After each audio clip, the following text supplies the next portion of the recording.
Hello guys, welcome back to the study. This is Dheeraj Kumar. आज हम करने वाले एक साइंस का सीरीज जो चल रहा था उसको कंटिन्यू करेंगे पूरे एग्जाम तक।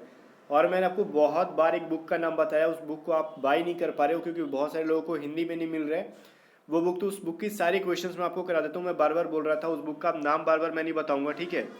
क्योंकि कुछ प्रॉब्लम्स है, क्योंकि इसकी पीडीएफ भी मैं आपको फ्री में दे रहा हूँ वो बुक को। और ऐसे पता है ना कि किसी भी बुक का डायरेक्टली आप पीडीएफ दे दोगे तो फिर वो गलत काम है। इसीलिए बार बार वीडियो में नाम बताना सही नहीं है। तो वो बुक जो है मैंने पिछली वीडियो में बहुत बार बताया था। तो उस बुक की जितनी भी साइंस के ऑब्जेक्टिव क्वेश्चन है मैं आपको सारा करवा दूंगा आपके एग्जाम से पहले। रट के चले जाना, मोस्टली नहीं, पूरी के पूरे क्वेश्चन वहीं से मिलेगी। कुछ न्यूमेरिकल अलग से करा दूंगा फिर मैं आपको। उस बुक में न्यूमेरिकल नहीं है तो फिर न्यूमेरिकल भी आपको वहाँ से आ जाएगा, ठीक है? तो पूरे एग्जाम से पहले करके चले जाना। अब आपकी रेगुलर आएगी, क्योंकि हमको साउंड प्रॉब्लम आ रही थी। अब मैंने आपको बताया था ना, जिसकी वजह से 2 दिन क्लासेस बंद थी, तो वो सब कुछ ठीक हो गई है। तो अब कोई भी क्लासेस मतलब आपको टाइम पे चल रही है। 12 बजे जो है मैथ की चल रही है दोपहर में, रेगुलर कोस्ट गार्ड के लिए। और जीके की तो ये चलती रहेगी। तो चलो इसको स्टार्ट कर लेते हैं विदाउट वेस्टिंग टाइम। और लगे हाथ तो एक चीज़ और मैं बता दूं कि आपका एग्जाम जो है ऑनलाइन है, और ऑनलाइन एग्जाम में सबसे बेस्ट टेस्ट सीरीज परीक्षा ऐप पे मिल रहा है आपको। तो परीक्षा ऐप का जो टेस्ट सीरीज है एग्जाम से पहले लगा के चले जाना, ठीक है? और परीक्षा ऐप का लिंक मैं आपको दे दूंगा। यहाँ पे जो है ना, एक कोड है एग्जाम A to Z50, इसको यूज कर लोगे तो आपको सीधे 50% डिस्काउंट पे परीक्षा ऐप का टेस्ट मिल जाएगा, चाहे डीबी के दो चाहे जीडी के दो, ठीक है? और ये जो है इस बार की टेस्ट सीरीज बेस्ट है, ठीक है, परीक्षा ऐप का। तो चलो कम प्राइस में आपको यहाँ पर बेस्ट मतलब फ़ोन में अपने ऑनलाइन टेस्ट सीरीज दे दोगे। जैसे कि हम लोग एग्जाम में देते हैं वैसे ही आप लोग घर पे देके चले जाओगे, आपको हैबिट हो जाएगा। और एग्जाम में बिल्कुल भी आपका हाथ कांपेगा नहीं, क्योंकि घर पे प्रैक्टिस हो जाएगा, टाइम बच जाएगा, है ना? क्योंकि एग्जाम में डायरेक्टली आप ऑनलाइन एग्जाम दोगे तो आप पे टाइम बहुत ज़्यादा खर्च हो जाता है। वो सभी कैसे मैनेज करना है आप घर पे सीख जाओगे। तो परीक्षा ऐप को अभी डाउनलोड करो और टेस्ट सीरीज लगाना शुरू कर दो, क्योंकि यहाँ पे मिल रहा है सबसे बेस्ट टेस्ट सीरीज। और ये कोड यूज़ कर लो ताकि 50% का डिस्काउंट मिल जाए, लिंक डिस्क्रिप्शन में है। तो सबसे पहले क्वेश्चन देखते हैं। अच्छा, इसकी पीडीएफ के बारे में बात कर लो। पीडीएफ मैं आपको टेलीग्राम चैनल पे दे दूंगा, और टेलीग्राम चैनल का लिंक डिस्क्रिप्शन में, ठीक है? पहला क्वेश्चन है, रेडियो एक्टिविटी की खोज किसने की थी, ठीक है? तो रेडियो एक्टिविटी की खोज किसने की थी, जब भी एग्जाम में आए तो सीधे आंसर कर देना, हेनरी बैकुरल नाम के एक वैज्ञानिक थे, ठीक है? और हेनरी बैकुरल नामक वैज्ञानिक ने क्या किया था भाई, रेडियो एक्टिविटी की खोज की थी। अब सवाल ये भी आ सकता है कि ये जो हेनरी बैकुरल थे वो कहाँ के थे। तो देखो, कहाँ के थे ये बहुत ज़्यादा इंपॉर्टेंट नहीं है, फिर भी जान लो फ्रांस के थे वो, ठीक है? चलो, एक क्वेश्चन है कि एंटीसेप्टिक, एंटीसेप्टिक का नाम आपने सुना होगा कि सर्जरी का जो है इसको किसने खोजा था। एंटी एंटी जो है एंटीसेप्टिक जो सर्जरी है उसकी खोज जोसेफ लिस्टर ने की थी। तो ये जो है मतलब कभी कभार एग्जाम में पूछ लेता है, ठीक है? बट आपको पता ना कि बहुत सारे क्वेश्चन पढ़ जाएंगे तो उसमें से कुछ क्वेश्चन मिलेंगे।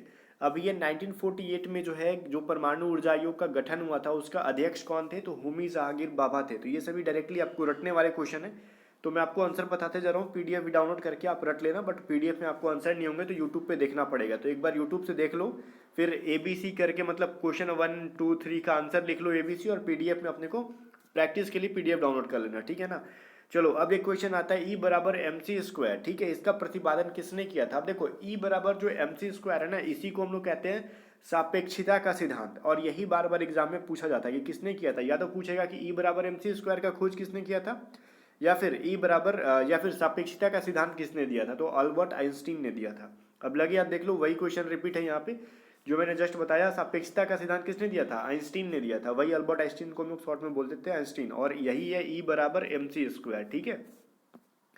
चलो, भारतीय ये अंतरिक्ष अनुसंधान कहाँ पे है भाई, अनुसंधान संस्थान जो इसरो यहाँ पे बोलो ना, इंडियन स्पेस रिसर्च ऑर्गेनाइजेशन, ये जो है आपका बेंगलोर में है, ठीक है? बेंगलोर में है। वो चीज़ आपको याद रखना क्योंकि एग्जाम में पूछा जाता है।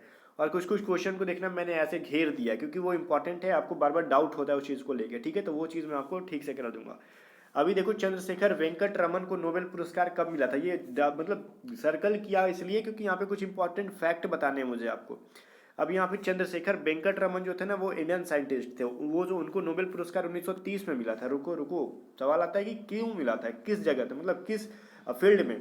तो वो फिजिक्स के फील्ड में मिला था। और एक चीज़, हाँ, रमन प्रभाव की खोज किसने की थी, चंद्रशेखर वेंकट रमन नहीं की थी, ठीक है? रमन प्रभाव की खोज की थी। और एक चीज़ पता है आपको, ये 28 फरवरी 1930 में खोज किया था इन्होंने। और एक चीज़ यहाँ पे और इम्पॉर्टेंट है, इंडिया में क्या होता है ना, नेशनल साइंस डे मनाते हैं हम लोग, मतलब राष्ट्रीय विज्ञान दिवस इसीलिए मनाते हैं क्योंकि 28 फरवरी को चंद्रशेखर वेंकट रमन ने क्या किया था, रमन प्रभाव का खोज किया था। और इनसे रिलेटेड है, इसीलिए हम लोग 28 फरवरी को क्या करते हैं, 28 फरवरी को साइंस डे मनाते हैं। तो ये भी एग्जाम में पूछ देता है कि साइंस डे कब मनाते हैं, ठीक है? तो ये बहुत इंपॉर्टेंट क्वेश्चन था।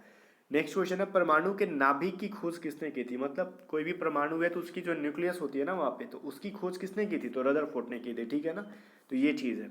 अब देखो यहाँ पे सवाल ये आता है कि सूर्य का जो द्रव्यमान है, मास है, उसका 1.4 मल्टीप्लाई जो कर देंगे तो वो जो मास होगा उसको क्या कहा जाता है? तो ये भी बहुत बार एग्जाम में आपसे पूछा जाता है, तो ये चंद्रशेखर सीमा कहा जाता है, ठीक है ना। तो ये भी जरा याद रखना। और देखो यहाँ पे बहुत इंपॉर्टेंट है सवाल, किस्कोग्राफ नामक यंत्र की खोज किसने की थी? अब सवाल आता है किस्कोग्राफ है क्या। मैं आपको किस्कोग्राफ के बारे में बता दूंगा तो शायद आप आंसर खोज लोगे। चार ऑप्शन है, क्या भाई, जगदीश चंद्र बोस, आर्यभट्ट, वेंकट रमन, हरविंद खुराना, इन चारों में से आप आंसर खोज लोगे। मैं इसके बारे में बता दूंगा। तो देखो, एक कौन से वैज्ञानिक हैं जो पेड़ पौधे से जुड़े हैं, उन्होंने खोज किया था किस्कोग्राफ का। और किस्कोग्राफ का खोज का मतलब, किस्कोग्राफ ये एक यंत्र है जो ना पौधों की वृद्धि में मेजर करती है, कितना वृद्धि हुआ है उसके अंदर, ठीक है। पौधों में कितना मतलब वृद्धि हुआ है उसको मेजर किया जाता है। तो आपने अनुमान लगा लिया होगा कि पौधों से जुड़े कौन वैज्ञानिक है? जगदीश चंद्र बोस, ठीक है। और बसु भी कहीं कहीं रहता है। और यही जो है ना, ये बताए थे फर्स्ट बार कि पौधों में भी जान होता है, और ये पौधों को लेकर बहुत ही संवेदनशील रहते थे इंसान, ठीक है। पौधों के साथ बहुत मन लगता था इनका। तो यही थे किस्कोग्राफ, ठीक है ना। मतलब किस्कोग्राफ ये नहीं थे, इन्होंने खोज किया था, पौधों को मेजर करते थे कि कितना बढ़ा कितना बढ़ा, ठीक है। चलो, the history of Hindu science किसकी अनुपम कृति है? मतलब एक बुक है the history of Hindu science, उसको किसने लिखा था? तो मेघनाथ साहा ने लिखा था, ठीक है। तो ये चीज़ याद रखना, मेघनाथ साहा ने। और ये बहुत ज़्यादा इंपॉर्टेंट नहीं है, चलो छोड़ भी सकते हो उसको। अब बट ये इंपॉर्टेंट है, चेचक के टीके की खोज किसने की थी? भाई चेचक के टीके की खोज एडवर्ड जेनर ने की थी, और ये बहुत बार एग्जाम में पूछा है, ठीक है। अब एक क्वेश्चन है, किसने बताया था कि पृथ्वी अपने अक्ष पर घूमती हुई सूर्य की परिक्रमा करती है? देखो, ये तो सबको ही आता है कि ये सूर्य है और इसके चारों तरफ पृथ्वी गोल गोल घूमती है, लेकिन इसके पहले जो है ना, ये गोल गोल घूमती है तो इसमें पूरा एक साल लगभग लग जाता है, जिससे कि मौसम में परिवर्तन होता है। देखो, सूर्य की परिक्रमा जो करती है उससे मौसम, पृथ्वी जो है सूर्य की परिक्रमा करती है तो उससे मौसम परिवर्तन होता है, लेकिन जो लगभग 24 घंटे में अपने ध्रुव पर, अपने अक्ष पर एक बार गोल घूम जाती है, उससे दिन और रात होता है। तो ये चीज़ इंपॉर्टेंट है। और ये चीज़ बताया किसने था? तो ये अपने ही इंडिया के थे, वो आर्यभट्ट, ठीक है। चलो, न्यूट्रॉन की खोज किसने की थी? भाई न्यूट्रॉन की खोज किसने की थी, बार बार पूछता है, तो क्या जेम्स चैडविक ने की थी, याद रखना, ठीक है ना। परमाणु के सिद्धांत का प्रतिपादन किसने किया था? ये भी सवाल एग्जाम में पूछता है। तो जॉन डॉल्टन ने। परमाणु का सिद्धांत जो है ये किसने दिया था? जॉन डॉल्टन ने दिया था। आगे कह रहा क्या, द ऑरिजिन ऑफ स्पीसीज किसकी रचना है? ये क्वेश्चन है, द ऑरिजिन ऑफ स्पीसीज, ठीक है। और ये किसकी रचना है? तो ये भी चार्ल्स डार्विन की है, ठीक है। डार्विन ने ये दिया था। मैक्सिमम देखो बायोलॉजी में ज़्यादा क्वेश्चन पूछता ना कोई बुक से, आपको नहीं भी याद है ना तो आप तुक्का क्या लगाना चाहते हो तो चार्ल्स डार्विन दे दिया करो। 90% चांसेस है कि ठीक हो जाता है, 10% गलती है, क्योंकि अधिकांश बुक जो फेमस है उनकी है। मतलब बुक तो बहुत सारे बायोलॉजी में फेमस है, बट एग्जाम में पूछे ही जाते हैं। जैसे ये इन्हीं की, चार्ल्स डार्विन की पूछी जाती है एग्जाम में, ठीक है। राष्ट्रीय विज्ञान दिवस कब मनाया जाता है? मैंने बताया ना आपको 28 फरवरी को। क्यों बताया, लॉजिक आपको पता है ना, मैंने शुरू में ही बताया था कि क्यों मनाया जाता है 28 फरवरी को। आगे देखो, हाइड्रोजन की खोज तत्व के रूप में किसने की थी? तो ये कहीं कहीं आपको देखो हेनरी कैवेंडिश देगा, कहीं कहीं सिर्फ कैवेंडिश देगा, ठीक है। तो आपको बस कैवेंडिश याद रखना है, नाम में क्या रखा है, बस भावना में बह जाना, कैवेंडिश को आंसर कर देना, ठीक है। हाइड्रोजन की खोज किसने की थी? तो कैवेंडिश ने की थी। चलो, ये भी वैज्ञानिक का, इंसान का ही नाम है। रक्त परिवहन की खोज किसने की थी? ठीक है, रक्त परिवहन का खोज किसने किया था भाई? तो विलियम हार्वे ने किया था, ठीक है। तो ये भी बहुत ज़्यादा इंपॉर्टेंट सवाल है, ठीक है ना। अब देखो, एक सवाल मैं पूछना चाहता हूँ कि ब्लड ग्रुप का जो है रक्त समूह का खोज किसने किया था? मुझे उम्मीद है कि सबको पता होगा। आप जरा कमेंट सेक्शन में बताना कि ब्लड ग्रुप का खोज किसने किया था, ठीक है। अपने नाम के साथ, नाम क्या है आपका और खोज किसने किया था ये बताना। एक्सरे की खोज किसने की थी भाई?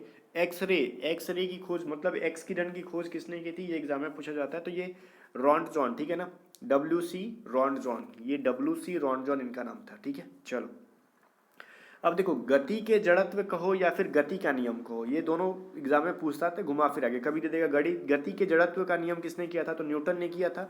और कहीं दे देगा कि गति का नियम का जो है खोज किसने किया था? तो ये भी न्यूटन भाई ने किया था, ठीक है। अब देखो, बहुत ही इंपॉर्टेंट और बहुत ही इंटरेस्टिंग सा सवाल आया आपके सामने, पता है, जान के इसके बारे में आप मस्त हो जाओगे। ये एक क्वेश्चन है, भारत का बर्ड्समैन किन्हें कहा जाता है? ठीक है, देखो, बर्ड्समैन, बर्ड, BIRD, बर्ड। अब बर्ड मतलब चिड़िया, चिड़ियों से ज़्यादा लगाव था उस इंसान को, ठीक है। वो थे डॉक्टर सलीम अली। बहुत ही मज़ेदार कहानी इसके पीछे छुपा है, सुनो। देखो, आपने एक फिल्म देखा होगा रोबोट 2.0, मतलब 2.0। इसमें क्या ना, अक्षय कुमार को देखा होगा, वो जो है रोबोट बन जाते हैं वगैरह वगैरह। तो बर्ड्स को उनको मतलब पूरा मूवी देखने में पता चलता है कि वो बर्ड्स से बहुत ज़्यादा प्रेम करते थे, ठीक है। मतलब उस मूवी में रोबोट 2.0 के अंदर देखा होगा आपने ना कि अक्षय कुमार को बहुत प्रेम था। तो वो जो है उस कैरेक्टर को लाया गया है, डॉक्टर सलीम अली से इंस्पिरेशन उनको मिला था। मतलब एक चीज़ आपको दिखा रहा हूँ, रुको फोटो दिखाता हूँ मैं। देखो ये जो फोटो आपको दिख रहा है, आपको ये जो इस साइड में अपने राइट साइड में ये सलीम अली जी हैं और ये अक्षय कुमार। देखो रोबोट 2.0 में आपने देखा होगा इस कैरेक्टर को, इस वाले कैरेक्टर को आपने देखा होगा। तो ये जो थे इंस्पिरेशन उनको कहाँ से मिला था, यहीं से। इस कहानी का मतलब ये सेम टू सेम नहीं कह सकते कि वही सेम चीज़ थी, कहानी थी, ऐसा नहीं है। बट इंस्पिरेशन जो मूवी में मिला उनको यहीं से मिला था। ये बर्ड्समैन जो अपने सलीम अली जी हैं यहाँ से, इनको पक्षियों से बहुत प्रेम था और इन्होंने इंडिया में पहली बार पूरी सिस्टमैटिकली जो है बर्ड्स का सर्वे कराया था। समझ में आ गया आपको, बहुत इंपॉर्टेंट टॉपिक है ये। तो चलो फिर इसका राइट आंसर हो जाएगा डॉक्टर सलीम अली, ठीक है। चलो मज़ा आया ना जान के, ये चीज़ बताना जरूर मुझे। अभी देखो ये चीज़ क्या है, एक क्वेश्चन है ना अपने यहाँ पे, अनुवांशिकी कोड की खोज किसने की थी। तो अनुवांशिकी कोड की खोज किसने की थी, तो ये भी एग्जाम में पूछ ही लेता है। तो लगे याद कह देना हरविंद खुराना जी ने, ऑप्शन नंबर डी में है, ठीक है ना। तो अनुवांशिकी खोज की किसने की थी भाई, कोड की खोज हरविंद खुराना ने की थी। हम इंडियन किसी से कम थोड़ी है भाई कि विदेशियों का नाम ले ले ऐसी। आगे देखो टेलीस्कोप का निर्माण किसने किया था, तो ये भी किया था गैलीलियो ने, ठीक है। तो ये इंडियन तो नहीं थे, किसने किया था, गैलीलियो ने। टेलीस्कोप का खोज किसने किया था भाई, गैलीलियो ने, याद रखना। आगे देखो एक चीज़ है, लाइसोसोम की खोज किसने की थी। तो लाइसोसोम की खोज करने वाले इंसान थे CD दुब्बे, ठीक है। दुब्बे जी को याद रखना, दुब्बे नहीं ये डूबे है, ठीक है। और दुब्बे मत इसको याद रखना, ठीक है, डूबे। और ये लाइसोसोम की खोज की थी इन्होंने, ठीक है ना। चलो अगला देखते हैं हम लोग। प्राकृतिक चयन का सिद्धांत किसने दिया था, तो ये थे डार्विन जी थे, ठीक है। डार्विन चार्ल्स डार्विन, ठीक है ना। तो प्राकृतिक चयन का सिद्धांत भी किसने दिया था, डार्विन जी ने दिया था। और एक आगे क्वेश्चन है, लाइकेन की खोज किस वैज्ञानिक ने की थी। ये भी एग्जाम में बहुत बार पूछा गया, आपको पता है ना ये किसने की थी भाई। देखो तुलासने, ठीक है, जरा मैं ऊपर कर दूं इसको। लाइकेन की खोज करने वाले थे तुलासने, ठीक है ना। तो ये चीज़ थी। अब सर्वप्रथम जीवाणु का पता किसने लगाया था, जीवाणु बोले तो बैक्टीरिया, बैक्टीरिया के बारे में पता किसने लगाया था, तो ल्यूवेनहॉक ने लगाया था, ठीक है। और इनको हम लोग फादर ऑफ बैक्टीरिया भी पढ़ने के लिए कहीं कहीं मिल जाता है। अब इसका मतलब ये नहीं कि उन्होंने बैक्टीरिया को जन्म दिया था, नहीं, बस पता लगाया था बैक्टीरिया का कि ये बैक्टीरिया क्या चीज़ होती है, नाम दिया वगैरह वगैरह चीज़ें। अब आगे देखो क्या कह रहा है, पेनिसिलिन की खोज किसने की थी। पेनिसिलिन की खोज किसने की थी भाई, अलेक्जेंडर फ्लेमिंग ने की थी, ठीक है। चलो, और कोशिका शब्द का प्रयोग सर्वप्रथम किसने किया था, तो रॉबर्ट हुक ने किया था, ठीक है ना। कितने में भाई, 1665 में। तो ये जो है मतलब उन्होंने देखा था, मतलब एक कॉर्क को काटा तो देखा उसके अंदर बहुत छोटे छोटे रूम है, ठीक है, मतलब कोठरी टाइप के। तो ये सब चीज़ें जो थी यहाँ पे इंपॉर्टेंट था। आगे देखो, तो रॉबर्ट हुक थे उनका नाम, ठीक है ना, ब्राउन नहीं। कहीं कहीं आप लोग ब्राउन आंसर कर देते हो, देखो नाम दोनों एक जैसा है, रॉबर्ट हुक और रॉबर्ट ब्राउन। तो रॉबर्ट ब्राउन मत कर देना, रॉबर्ट हुक नाम था उनका, ठीक है ना। चलो नेक्स्ट क्वेश्चन क्या कह रहे हैं, इंसुलिन की खोज किसने की थी। अभी तो मैंने बताया पेनिसिलिन, अभी इंसुलिन के बारे में भी सुन लो। तो बैटिंग एवं बेस्ट नाम के दो वैज्ञानिक थे, इन्होंने इंसुलिन की खोज की थी, ठीक है। एग्जाम में पूरा डायरेक्टली आप आंसर कर देना। अब यहाँ पे एक सवाल है ना, यहाँ पे अक्सर लोगों को डाउट होता है, गामा किरणों की खोज किसने की थी। देखो मैंने स्टार्टिंग में ही सवाल में बताया था कि रेडियो एक्टिविटी की खोज किसने की थी, ठीक है। देखो रेडियो अगर पूछेगा ना ये चीज़ क्या बोलते हैं इसको, रेडियो एक्टिविटी, जैसे मान लो कहीं की जाए तो पहले मैं आपको आंसर बताता हूँ। देखो गामा किरण की खोज की थी पॉल विलार्ड ने, ठीक है। बट पॉल विलार्ड से पहले जो है ना, ये बोलते हैं हम लोग, रेडियो एक्टिविटी की खोज जिसने की थी हेनरी बैकरल ने। उन्होंने भी एक चीज़ बताया, गामा किरण के बारे में बता दिया था। इसलिए कहीं कहीं आपको पढ़ने के लिए मिल सकता है कि गामा किरणों की खोज हेनरी बैकरल ने की थी, बट विस्तार से बताने वाले थे पॉल विलियर्ड्स, ठीक है ना। तो ये चीज़ समझ लेना। तो एग्जाम में अगर पूछे ऑप्शन में अगर दोनों रहे ना, तो आप पॉल विलियर्ड्स को ही आंसर करना, ठीक है, क्योंकि मैक्सिमम जगह आपको यही मिलता है। अगर पॉल विलियर्ड्स ना रहे तो हेनरी बेकुरल रहेगा, और हेनरी बेकुरल ना रहे तो पॉल विलियर्ड्स रहेगा। दोनों में से किसी एक का नाम रहेगा, दोनों तो नहीं रहता है बट किसी एक का रहता है। तो आपको समझ लेना दोनों एक दूसरे से रिलेटेड है। तो आगे देखो क्या है ना कि रेबीज के टीके की खोज किसने की थी। तो ये भी सवाल एग्जाम में पूछा जाता है, तो किसने की थी, लुईस पास्चर ने। रेबीज के टीके की खोज किसने की थी भाई, लुईस पास्चर ने। आगे देखो, प्राकृतिक वरण मतलब नेचुरल सिलेक्शन का नियम किसने किया था। अब फिर से बताना पड़ेगा क्या, मैं बोलता हूँ ना कि अधिकांश जगह पे चार्ल्स डार्विन। आंसर कर दो, मजा आ जाता है ऐसे जगह पे, ठीक है। ऑक्सीजन की जो है खोज किसने की थी। अभी देखो कैवेंडिस ने किसकी खोज की थी भाई, कैवेंडिस ने खोज की थी हाइड्रोजन की। और सीले और प्रेस्टले नामक दो वैज्ञानिक थे, इन्होंने की थी ऑक्सीजन की खोज। प्रेस्टले ज़्यादातर मिलता है एग्जाम में आपको, बट दोनों याद रखो, सीले और प्रेस्टले। और लास्ट क्वेश्चन है, गुरुत्वाकर्षण के नियम का आविष्कार किसने दिया था। तो सबको पता है सेव गिरा था, ठीक है, तो समझ से हो, न्यूटन ने दिया था। चलो गाइस, अब मिलते हैं नेक्स्ट वीडियो में, तब तक के लिए बाय बाय। और हाँ, जाने से पहले एक चीज़ मैं आपको फिर से याद दिला दूँ कि परीक्षा ऐप का लिंक डिस्क्रिप्शन में है, आप जाके यहाँ से टेस्ट सीरीज बाई कर सकते हो। मिलते हैं नेक्स्ट वीडियो में, तब तक के लिए बाय बाय। टेलीग्राम चैनल पे इसकी PDF अपलोड हो जाएगी।